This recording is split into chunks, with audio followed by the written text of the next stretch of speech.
We kind of call it a flying laptop. There's just a lot of neat things that this airplane can do. When the Embraers first came on the market, they were so unique and so different. Certain people gravitated towards them, and I was one of those people. I just thought, what a fascinating piece of technology, and I couldn't get enough. Billy is a go-between between me and Stevens. He's also a representative for Embraer. So he knows everything that Embraer knows everything that Stevens knows everything that I know, and he takes that knowledge and works it to my benefit, which is incredible. I've got a guy who explains to me what's going on, who I trust, who I know is on my team, and his number one concern is that I'm a happy customer with a safe airplane.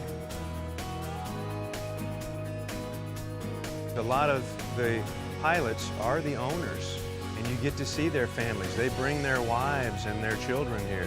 They bring their neighbors here, and it puts a real human touch to the metal that we just work on every day, just thinking this is somebody else's airplane. But when you're thinking of someone's name and you're seeing their face, it takes on a whole new meaning when you're working on their airplane. I love that. If the roles were reversed, I'd want him to be me. I'd want a guy who looks after my plane like we look after theirs.